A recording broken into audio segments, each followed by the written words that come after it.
The great armory hall of the Galactic Alliance was one of the most famous places in the entire sector. Many powerful species had brought their best weapons there. The hall was huge, wide like a city square, and the ceiling was so high that flying drones moved above like small stars. Bright lights reflected on metal walls. Long rows of weapon displays stood on both sides of the room. Every weapon in that hall had a history. Some had destroyed enemy fleets. Some had ended wars. Some had wiped out entire armies. The officers walking to the hall looked proud. They were warriors from many worlds. Tall insect-like soldiers from Varkon, blue-skinned strategists from Terralis, heavy-armored giants from the stone world of Braca, and today they had a visitor, a human. Most of them had never seen a human officer before. Humans were new to the Galactic Alliance. Their planet had only been discovered a few decades ago. Compared to the ancient alien empires, humanity was still considered young. Many aliens believed humans were lucky to survive long enough to join the galaxy. Others believed humans were weak. But the human walking quietly behind the group did not look weak. Commander Daniel Hayes walked calmly through the hall. His uniform was simple, dark gray, no bright decorations. His eyes moved slowly across the weapon displays. He watched everything, but he said nothing. The alien tour guide noticed this. The guide was a tall reptilian officer named Captain Vilek. His species had ruled several star systems before joining the Alliance, and he was very proud of their military history. He had been explaining the weapons loudly for the last 20 minutes. And here, Vilek said, pointing toward a floating platform, is the famous plasma breaker cannon. This weapon can melt the armor of a battle cruiser in seconds. Several alien officers nodded with respect. Small drones activated the display. Blue plasma glowed inside the weapon's core. During the War of Three Suns, Vilek continued proudly. This weapon ended the siege of the planet Karis. More nods, more admiration. But the human said nothing. Commander Hayes simply looked at the weapon for a moment, then walked forward with the group. Vilek narrowed his eyes slightly. He had expected some reaction. Humans were supposed to be impressed. Instead, the human looked calm, almost bored. The group continued moving deeper into the armory hall. They passed racks of laser rifles, gravity grenades, and energy blades. Each weapon had its own story. Each story was meant to show the power of the Alliance. But Hayes remained quiet. Finally, Captain Vilek decided to change his approach. He led the group toward a large circular display in the center of the hall.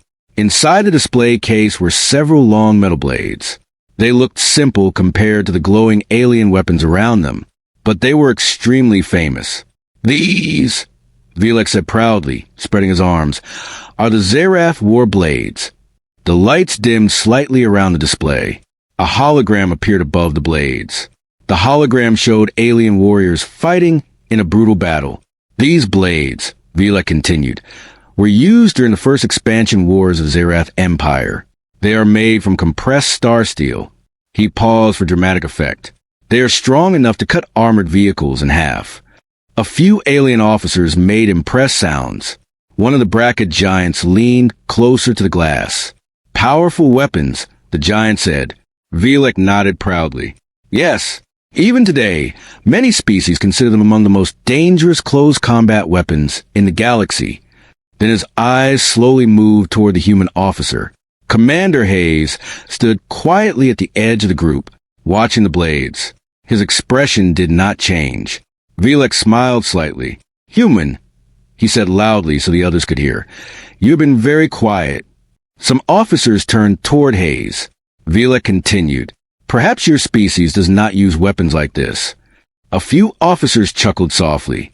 After all, Vilek added, humans only recently joined the galaxy.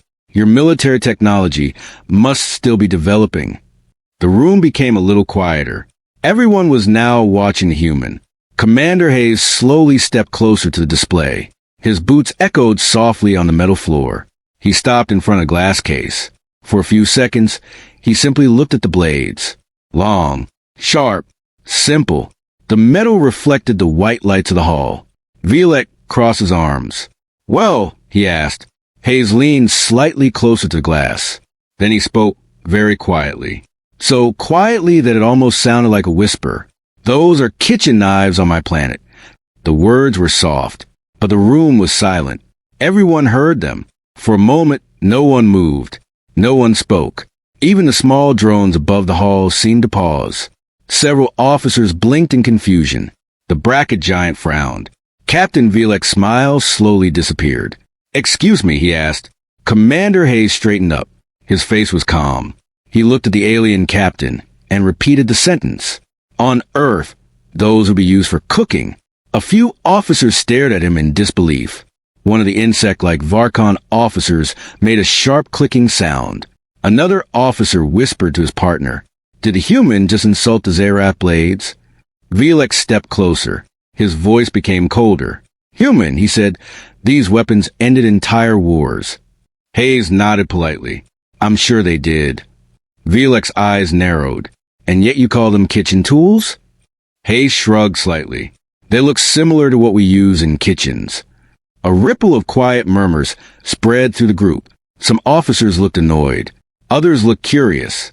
The guide's pride was clearly damaged. "You are saying," Vilek said slowly, "that your species uses blades like these for cooking?" Hayes looked at the blades again. Then he nodded. "Yes." Another long silence filled the hall. Some officers expected the human to laugh, but Hayes looked completely serious. One officer from Deadliest stepped forward. "You must be exaggerating," the blue-skinned strategist said. Hayes shook his head. "No." The strategist studied the human's face carefully. "You are telling us that on your world, civilians use weapons like this every day?" Hayes thought for a moment. Then he answered simply, "Yes." The murmurs grew louder. Captain Vilek turned toward the display again. "These blades are made from star steel," he said. "They can slice through battle armor." Hayes nodded again. "Yes." "And you still think they are kitchen knives?" Hayes looked around the armory hall. Rows and rows of advanced alien weapons. Some glowing with energy. Some floating in anti-gravity fields. Then he spoke again. His voice was calm. "These are not war weapons." The officers stared at him. Hayes finished the sentence. "These are beginner tools." This time the reaction was immediate. Several officers protested. "That is impossible. Human arrogance. Ridiculous claim." But Hayes did not raise his voice. He simply stood there, watching them. Captain Vilek lifted his clawed hand to silence the group. Then he looked directly at the human. "If what you say is true," he said slowly, "then perhaps you should explain something to us." Hayes waited. Vilek pointed at the blade display. "If these are kitchen tools, then what does your species use in war?" The room became silent again. Everyone watched the human officer. Hayes looked down at the blades one more time. Then he spoke. His voice was quiet, but the words carried across the hall. "Depends." The officers waited. Hayes continued. "Whatever we have." The answer confused many of them. Vilek frowned. "That is not an answer." Hayes looked at the alien captain. "It is the only answer." Another officer stepped forward. A tall, gray-skinned commander from the outer colonies. "You're saying humans fight with anything available?" Hayes nodded. "Yes." The commander crossed his arms. "That sounds primitive." Hayes smiled slightly. "Maybe." Then he added something unexpected. "But it works." The officers exchanged uncertain looks. Something about the human's calm confidence felt strange. Finally, the Deadliest strategist asked a question. "How long has your species been fighting wars?" Hayes answered immediately. "Thousands of years." The room grew quiet again. Most Alliance species had reached peace quickly after developing space travel. But the human spoke as if war was a normal part of history. Captain Vilek studied him carefully. "And during those thousands of years," he asked slowly, "your species used blades like these?" Hayes shook his head. "No." The captain tilted his head. "Then what did you use?" Hayes looked toward the far end of the armory hall. Rows of weapons, energy cannons, missile launchers, advanced alien technology. Then he said something that made several officers uncomfortable. Much worse things. No one spoke for a few seconds. Finally, the bracket giant asked in a deep voice, "What kind of things?" Hayes looked back at the group. His eyes were calm. "Things your alliance banned a long time ago." A cold feeling moved through the room. Some officers suddenly remembered old records in the Galactic Archives. Ancient human wars. Brutal strategies. Weapons considered too destructive. Captain Velek slowly folded his arms again. "You speak with a lot of confidence, human." Hayes shrugged. "I'm just telling the truth." Velek looked at the blades one last time, then back at the human. The armory tour had suddenly become something very different. And deep inside the captain's mind, a strange thought appeared. What if the human was not joking? What if those blades really were just kitchen knives on Earth? The idea felt ridiculous. But something about Commander Hayes made it difficult to ignore. The armory hall was no longer full of pride. Now it was full of curiosity, and a small, growing sense of unease. Because the aliens were beginning to realize something. They had invited a human to admire their weapons. But instead, the human had just made them wonder about his. The armory hall did not feel the same anymore. Before, the alien officers had walked proudly between the weapon displays. They had spoken loudly, admired the technology, and shared stories of old victories. But now the atmosphere had changed. The human officer had said something small, yet strange.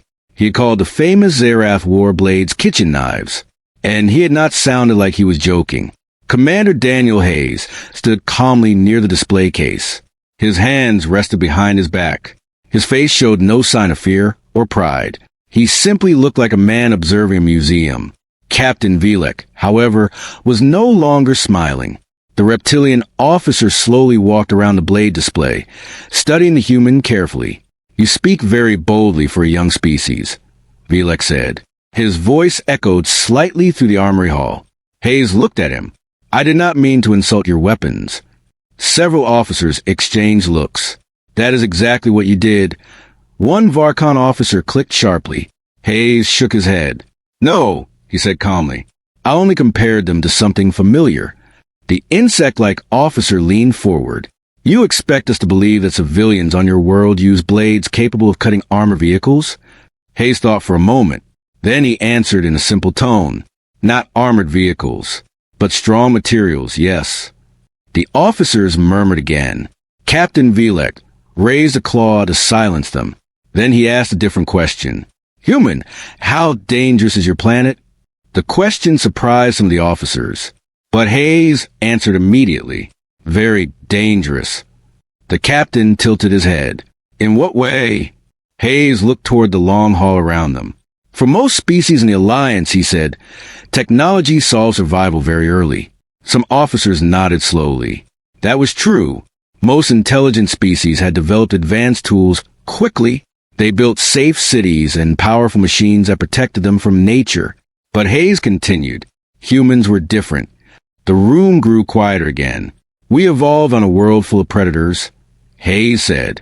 "Large animals, fast animals, poisonous animals." Several officers listened carefully now. Even the bracket giant leaned closer. Hayes continued speaking in the same calm voice. "And not just animals. The planet itself was dangerous." The Terrorlese strategist frowned. "What do you mean?" Hayes answered simply. "Earth has storms strong enough to destroy cities. Earthquakes that break the ground open. Volcanoes that can darken the sky for months." A few officers shifted uneasily. That sounded like a brutal world. Hayes continued. "For most of our history, humans had almost no protection." Captain Velek crossed his arms again. "So you built weapons?" "Yes." The captain gestured toward the blade display. "Like these?" Hayes shook his head. "No." The officers looked confused again. "Then what did you use?" the bracket giant asked. Hayes pointed at the blades. "These are refined weapons. Carefully designed. Balanced." Then he lowered his hand. "Humans did not start like that." The officers waited. Hayes explained. "In the beginning, we used whatever we could hold. Stones, wood, simple metal. Anything that could help a human survive one more day." The Varkon officer clicked again. "That sounds primitive." Hayes nodded. "It was..." Then he added something quietly. But primitive does not mean weak. The room fell silent. Captain Velek studied him closely. You are telling us that humans became dangerous because of their environment. Yes, but many species have dangerous planets, the captain argued. Hayes nodded again. True. Then he said something interesting. But most species left their dangerous habits behind when they reached space. The captain narrowed his eyes. And humans did not? Hayes looked around the armory hall again. All the powerful alien weapons. All the advanced technology. Then he answered. No. Several officers felt a strange chill at those words. The Terrorly strategist spoke again. Explain. Hayes took a slow breath. For thousands of years, he said, humans fought each other. The officers looked surprised. Even Captain Velek seemed confused. Your own species? He asked. Yes. Why? Hayes gave a small shrug. Different reasons. Land. Power. Beliefs. The strategist frowned. That seems inefficient. Hayes smiled slightly. It was... Then he continued. But war forces creativity. The officers watched him carefully now. Hayes spoke slowly. When humans did not have enough weapons, they made new ones. When they ran out of tools, they turned ordinary objects into weapons. Sometimes the simplest idea became the most dangerous. The bracket giant leaned closer. Give us an example. Hayes looked toward a nearby display of energy rifles. Take a simple blade, he said. He pointed at the Zerath war blades again. Your species made this weapon for soldiers. Then he tapped lightly on the glass case. Humans would use something similar in the kitchen. Why? Hayes gave a small shrug. Different reasons. Land. Power. Beliefs. The strategist frowned. That seems inefficient. Hayes smiled slightly. It was... Then he continued. But war forces creativity. The officers watched him carefully now. Hayes spoke slowly. When humans did not have enough weapons, they made new ones. When they ran out of tools, they turned ordinary objects into weapons. Sometimes the simplest idea became the most dangerous. The bracket giant leaned closer. Give us an example. Hayes looked toward a nearby display of energy rifles. Take a simple blade, he said. He pointed at the Zerath war blades again. Your species made this weapon for soldiers. Then he tapped lightly on the glass case. Humans would use something similar in the kitchen. Several officers still looked skeptical. Hayes continued. But if humans needed to fight, the same tool could become a weapon in seconds. The strategist folded his arms. That still does not explain your confidence. Hayes looked at him calmly. Because blades were only the beginning. The room grew quiet again. Captain Velek slowly spoke. What came after? Hayes answered with one word. Everything. The officers stared at him. Hayes continued. Explosives. Chemical weapons. Machines built only for destruction. Several officers shifted uncomfortably. Some of those things sounded familiar, but they were considered forbidden technologies by the Galactic Alliance. The Varkon officer asked carefully. You're saying humans use these weapons regularly? Hayes nodded. For a long time. The room became silent again. Then the Terrorly strategist asked a question that had been forming in many minds. If your species used such terrible weapons, how did you survive? Hayes paused. For the first time, he did not answer immediately. Then he said something simple. Barely. The officers looked at each other. Hayes continued. Human history is full of mistakes. Wars that destroyed cities. Conflicts that killed millions. Captain Velek spoke quietly. Yet you still exist. Yes. How? Hayes looked around the room one more time. At the alien weapons. At the proud officers. Then he answered. Because humans learned something important. The officers leaned closer. What? Velek asked. Hayes spoke slowly. The more dangerous a weapon becomes, the more careful you must be. Several officers nodded. That idea made sense. But Hayes continued. And sometimes the most dangerous weapon is not the one you build. The strategist frowned. Then what is it? Hayes looked directly at him. The mind that uses it. A deep silence filled the armory hall. The officers suddenly understood what the human meant. It was not just the weapons. It was the creativity behind them. Captain Vilek slowly turned toward the blade display again. For the first time since the tour started, he did not look proud. Instead, he looked thoughtful.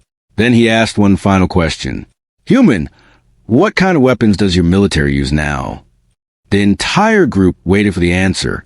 Hayes thought for a moment. Then he smiled slightly. We try not to use them. The answer confused the officers again. The bracket giant asked, That is not an answer. Hayes nodded. You're right. Then he finished the sentence quietly. It's a warning. The room became very still, because suddenly the officers realized something strange. The human had not bragged. He had not threatened them. He had simply explained his species.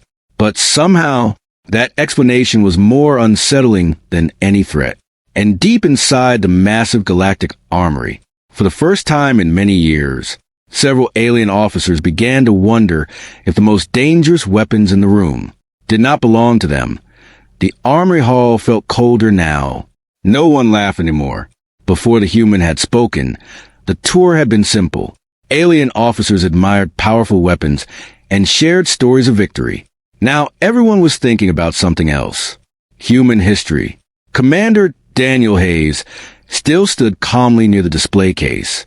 His expression had not changed. He looked like a man discussing ordinary facts. But the officers around him did not feel calm. Captain Vilek slowly walked toward the center control panel of the armory hall. He tapped a command into the console.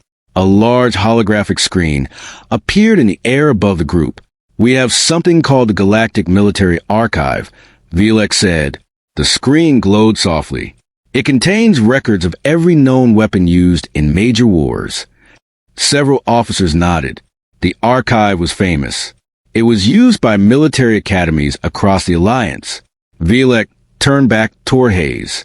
If humans truly use the weapons you described, then they must exist in the archive. Hayes shrugged slightly. They probably do. The captain typed another command. Search, he said. The computer responded immediately. Please specify category. Vilek looked at Hayes. Human weapons. The computer paused for a moment. Then a warning symbol appeared on the screen. Several officers frowned. What is that? One asked. The computer spoke in a calm artificial voice. Notice, multiple human historical weapons are listed under restricted archive classification. The room grew quiet. Restricted? The Terrorly strategist repeated. That was unusual. Very few weapons in the archive were restricted. Captain Vilek leaned closer to the console. Show results. The holographic screen flickered. Then the first image appeared. It showed an old human battlefield. Smoke covered the ground. Broken machines and destroyed buildings were everywhere. In the center of the image was a large metal vehicle with a long cannon. Text appeared beside it. Main battle tank, 20th century Earth. The officers looked confused. That does not look advanced, the Varkon officer said. Hayes nodded. It isn't. The strategist studied the image. But it is still dangerous. Yes. The hologram zoomed in. The cannon fired. The blast destroyed a concrete wall instantly. The officers murmured quietly. Vilek continued the archive search. Another image appeared. This time the weapon was much smaller. A simple handheld launcher. The text read, rocket-propelled grenade. The bracket giant frowned. That device is extremely simple. Hayes nodded again. Yes, but it destroyed armored vehicles. The computer voice added. The officers exchanged looks. Simple but effective. Vilek crossed his arms. These weapons are crude, he said. Hayes did not argue. They are. Then he added quietly. But humans rarely stop with simple ideas. The captain looked back at the screen. Continue. The archive obeyed. The next image appeared. This one made several officers uncomfortable. The screen showed a large explosion in the sky. A massive cloud rising above a city. The text beside it read, thermonuclear weapon. The room became silent. Even officers who had never studied human history knew that name. Nuclear weapons had been banned by the Alliance thousands of years ago. The Varkon officer clicked nervously. Humans use these? Hayes answered calmly. Yes. The strategist asked carefully. Against other species? Hayes shook his head. No. The strategist blinked. Then who? Hayes looked at him. Each other. Several officers stared at the human in disbelief.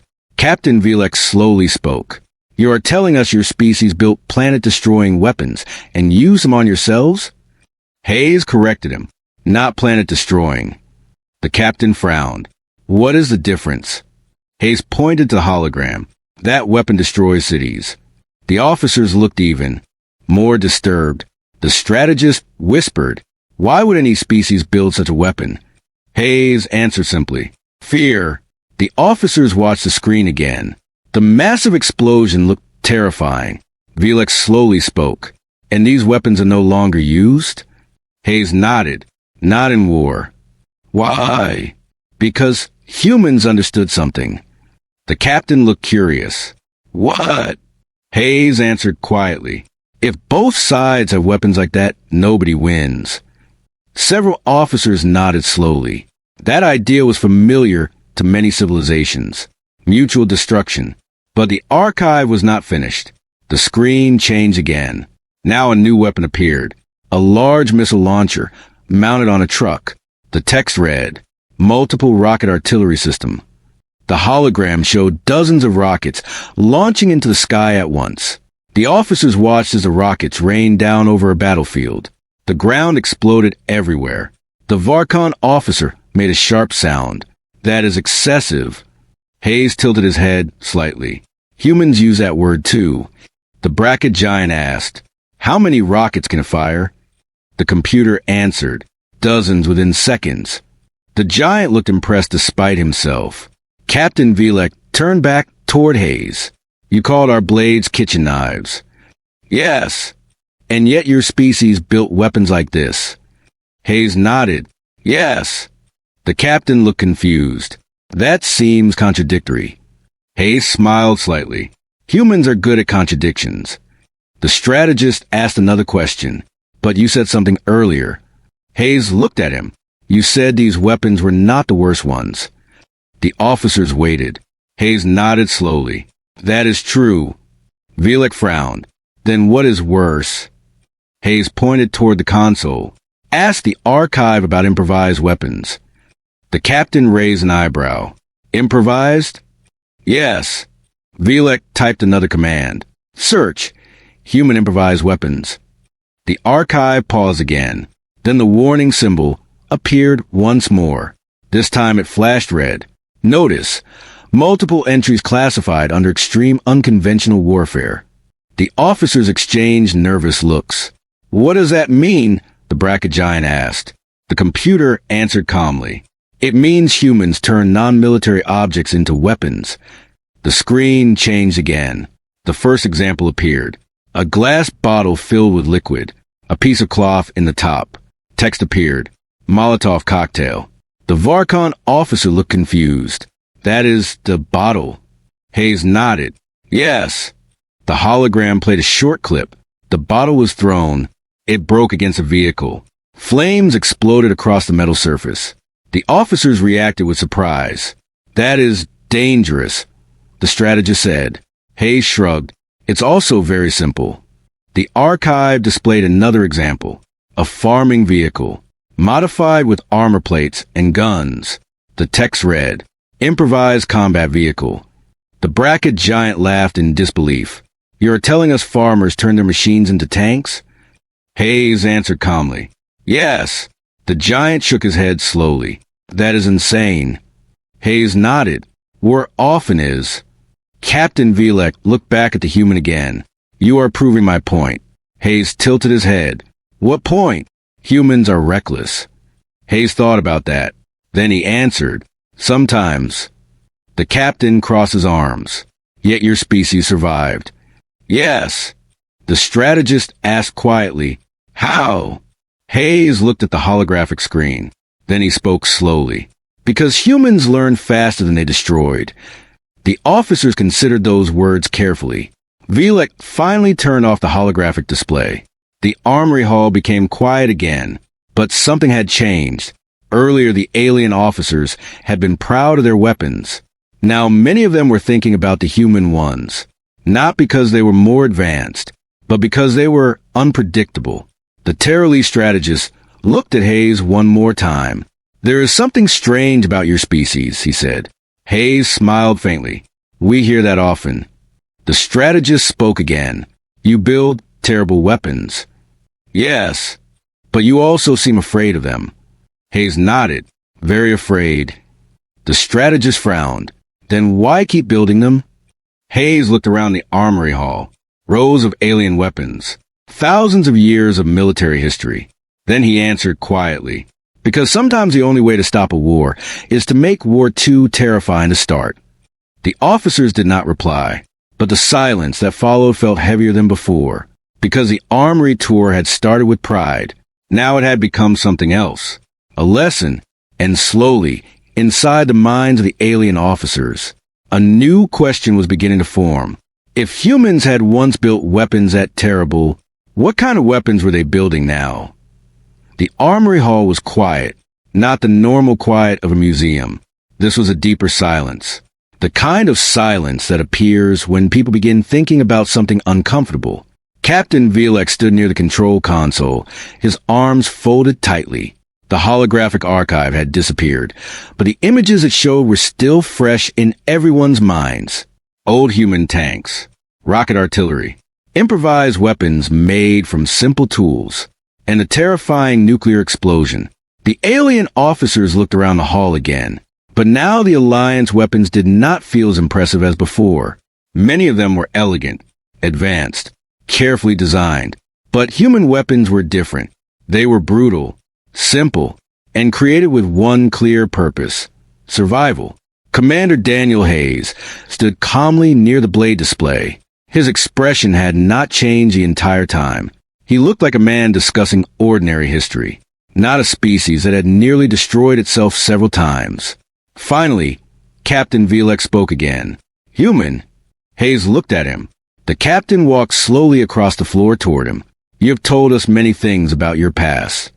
Hayes nodded. "Yes, but there is something you have not answered." The other officers listened carefully.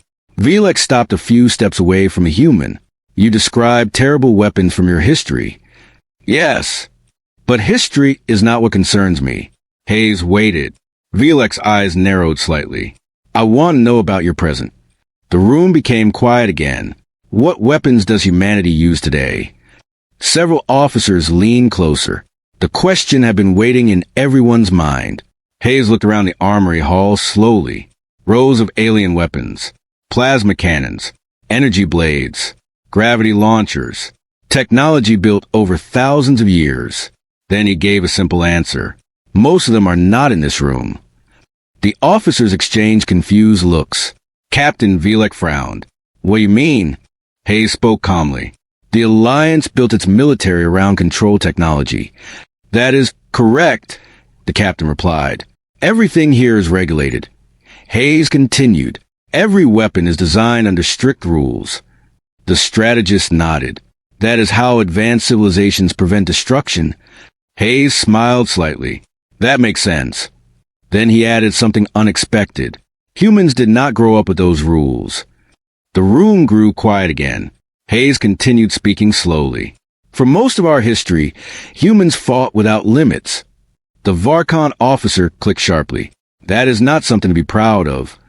The armory hall was quiet, not the normal quiet of a museum. This was a deeper silence.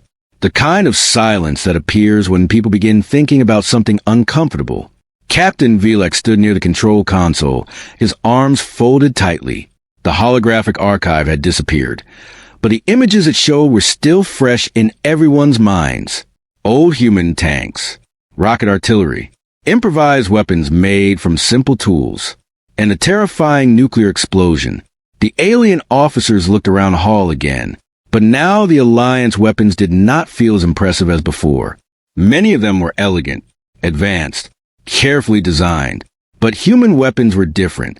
They were brutal, simple, and created with one clear purpose: survival. Commander Daniel Hayes stood calmly near the blade display. His expression had not changed the entire time. He looked like a man discussing ordinary history, not a species that had nearly destroyed itself several times. Finally, Captain Vilek spoke again. "Human." Hayes looked at him. The captain walked slowly across the floor toward him. "You have told us many things about your past." Hayes nodded. "Yes, but there is something you have not answered." The other officers listened carefully. Vilek stopped a few steps away from the human. "You described terrible weapons from your history." "Yes, but history is not what concerns me." Hayes waited. Vilek's eyes narrowed slightly. "I want to know about your present." The room became quiet again. "What weapons does humanity use today?" Several officers leaned closer. The question had been waiting in everyone's mind. Hayes looked around the armory hall slowly. Rows of alien weapons, plasma cannons, energy blades, gravity launchers, technology built over thousands of years. Then he gave a simple answer. "Most of them are not in this room." The officers exchanged confused looks. Captain Vilek frowned. "What do you mean?" Hayes spoke calmly. "The Alliance built its military around control technology." "That is correct," the captain replied. "Everything here is regulated." Hayes continued. "Every weapon is designed under strict rules." The strategist nodded. "That is how advanced civilizations prevent destruction." Hayes smiled slightly. "That makes sense." Then he added something unexpected. "Humans did not grow up with those rules." The room grew quiet again. Hayes continued speaking slowly. "For most of our history, humans fought without limits." The Varkon officer clicked sharply. "That is not something to be proud of." Hayes shook his head. "I'm not proud of it." Then he continued. "But it taught us something." Captain Vilek crossed his arms again. "What?" Hayes answered with a single sentence. "That the most dangerous weapon is not the one you build." The strategist frowned. "You said that earlier." Hayes nodded. "Yes, but you did not finish the idea." The officers waited. Hayes looked toward the massive doors at the far end of the armory hall. Then he said quietly, "The most dangerous weapon is the one nobody expects." The bracket giant spoke in a deep voice. "That sounds like strategy." Hayes nodded. "It is." The giant asked another question. "What kind of weapons are you talking about?" Hayes looked back at the group. Then he gave a small example. During one war on Earth, soldiers turned small fly machines into weapons. The strategist tilted his head. "Drones." "Yes, that technology exists here as well." Hayes nodded again. "But humans use them differently." "How?" Hayes answered simply. "They built thousands of them." The officers exchanged looks. "Thousands?" the Varkon officer asked. "Yes." "What for?" Hayes shrugged. "To overwhelm defenses." The strategist frowned. "That sounds inefficient." Hayes smiled slightly. "It worked." Captain Vilek sighed slowly. "You keep saying that." Hayes nodded. "Because humans measure success differently." The captain studied him. "How?" Hayes answered calmly. "If the enemy cannot stop you, the plan worked." Another uncomfortable silence filled the hall. The officers were beginning to understand something important. Human weapons were not always stronger, but they were unpredictable, and that made them difficult to defend against. Finally, the Terrorly strategist spoke again. "You mentioned earlier that some human weapons were banned by the Alliance." "Yes." "Does humanity still build them?" Hayes looked at him carefully. Then he answered honestly. "No." Several officers relaxed slightly, but Hayes continued speaking. "Not exactly." The strategist frowned again. "What does that mean?" Hayes explained. "Humans follow Alliance laws." Captain Vilek nodded. "As expected. But humans also remember history." Hayes added. The captain looked curious. "And?" Hayes spoke quietly. "If a threat appears that the Alliance cannot stop." The officers listened carefully. "Then humans will build whatever is necessary." The room became silent again. Captain Vilek studied the human for a long moment. "Is that a threat?" Hayes shook his head immediately. "No." "Then what is it?" Hayes answered in the same calm voice. "A promise." No one spoke. The armory lights reflected across the metal floor. Finally, the bracket giant broke the silence. Human. Hayes looked at him. I have one more question. Go ahead. The giant pointed at the blade display again. You still believe those are kitchen knives? Hayes looked at the blades. The long metal edges shined under the lights. He nodded. Yes. The giant scratched his chin. Then tell me something. Hayes waited. What do humans actually use in close combat? The officers leaned forward slightly. They expected something terrible. Some secret weapon. Some advanced military technology. But Hayes answered with a calm voice. Sometimes. The giant waited. Hayes finished the sentence. Kitchen knives. The room fell silent again. For a moment nobody knew if he was joking. But Hayes looked completely serious. Then, he added one final sentence. Humans learned long ago that the weapon is not what matters. Captain Velek slowly asked, Then what matters? Hayes looked around the room. At the alien officers. At the powerful weapons. At the quiet armory hall. Then he answered with a small smile. The human holding it. No one spoke after that. The armory tour had started with pride. It had ended with something very different. Respect. And maybe a little fear. Because the officers of the Galactic Alliance had just learned something important. Humanity did not need the biggest weapons. Or the most advanced technology. Humans were dangerous for a much simpler reason. They could turn anything into a weapon. And if the day ever came when the galaxy truly needed warriors, the humans would be ready. The armory door slowly opened as the tour ended. But none of the officers walked out immediately. They stood there quietly, thinking about what they had just heard. And somewhere in the back of their minds, a new understanding had begun to grow. The galaxy did not fear humans because of their weapons. The galaxy feared them because of how they used them